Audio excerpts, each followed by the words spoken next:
मायबा हो, आपण विचारस्थळावर बोलणार होतो, परंतु बऱ्याच वाचनिकांच्या फोन आले मला. ते म्हणले विचारस्थळ काही आमच्या गळी उतरणं, त्यामुळं तुम्ही दृष्टांत सांगा. ठीक आहे म्हणलं, आणि मग आजपासून मी दृष्टांत सांगत आहे.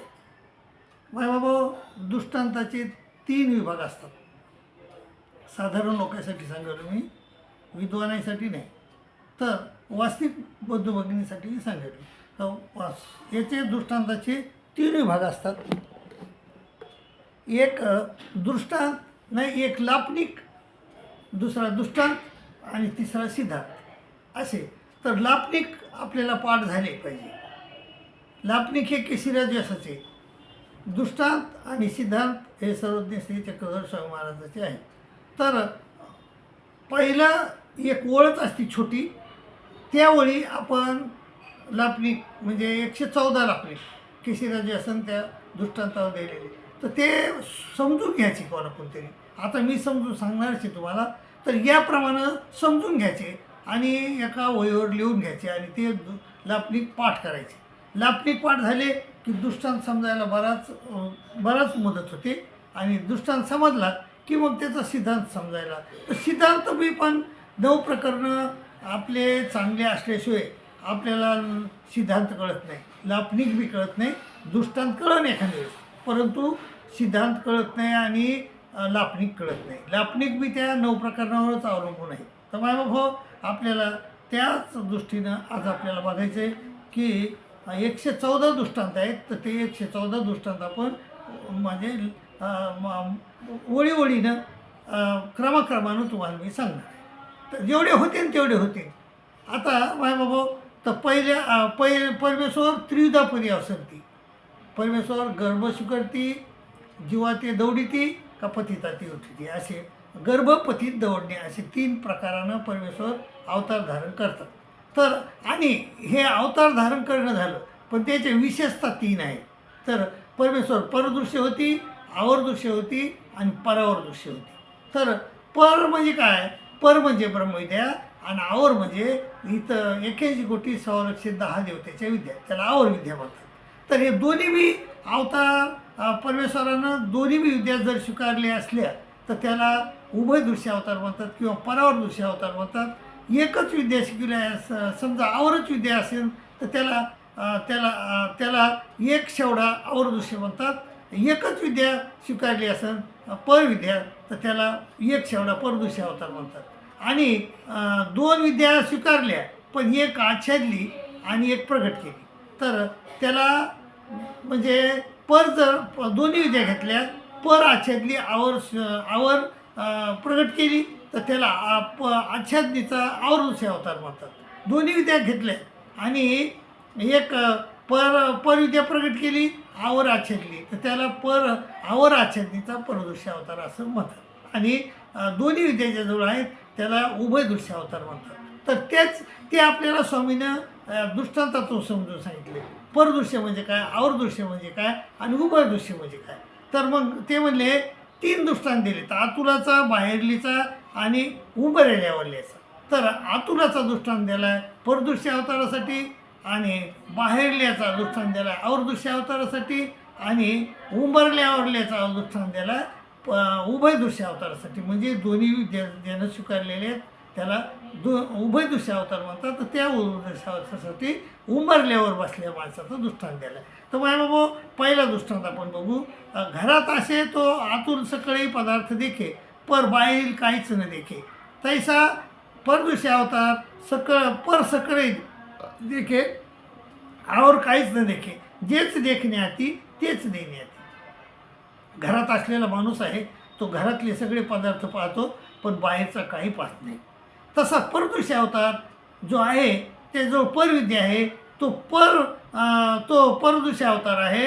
तर तो सगळं परच बघतो आणि तो जे देखण्याती तेच देते, आवर काहीच नाही बघत तो. आणि मग जेच देखण्याती तेच देण्याती. तर त्याप्रमाणे आपले 5 अवतारापैकी गोविंद प्रभू महाराज हे परदृश्य अवतार होते. आता दुसरा दृष्टांत दिला बाहेरल्याचा. तर बाहेर असे तो बाहेरील सकळी पदार्थ देखे, पर आतुर काहीच न देखे, तैसा और दृश्य अवतार आवर सकळे देखे पर काहीच न देखे, जेच देखण्याती तेच देण्याती. आता आवर दृश्य अवताराला बाहेरले याचा दृष्टांत दिलेला आहे. बाहेर जो माणूस असतो तो बाहेरचे सगळे पदार्थ बघतो, पण मधातले घरातले काही बघू शकत नाही तो. तसा आवर दृश्य अवतार आहे. तर देवतेच्या सकळे आवर सकळे म्हणजे देवतेच्या मध्ये देऊ शकतात, त्या आवर सकळ बघतो, पर काहीच बघू शकत नाही, आणि जेच देखण्याती तेच देणे. आता हे झालं आवर दृश्य अवतार. आणि तिसरा आहे उभय दृश्य अवतार. तर त्याला दृष्टांत दिला आहे उंबऱ्यावरली याचा.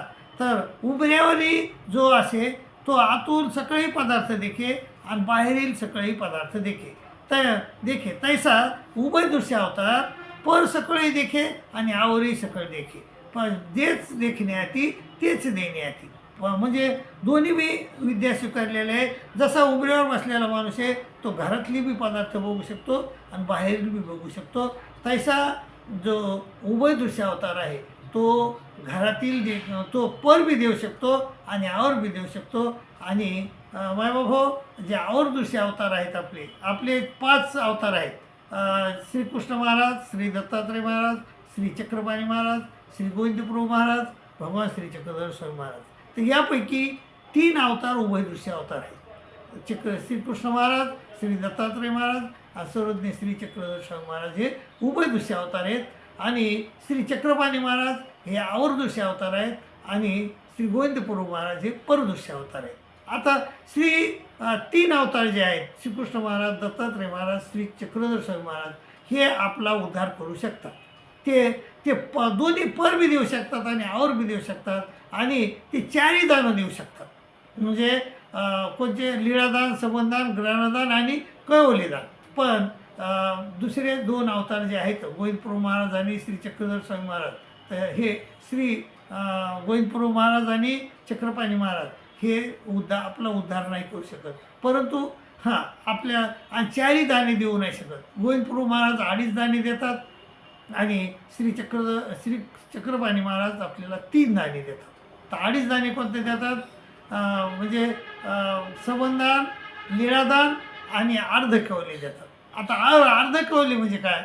अर्धकैवल्य म्हणजे साधन न देता साध्य देतात. म्हणजे फक्त अनादेवनीचा छेद करतात. एका आरतीत आलेले 60 जीवाची मूळ अयोध्या प्रतिदिनी तू छेदून या. प्रतिदिन 60 जीवाची अयोध्या ते छेद करतात.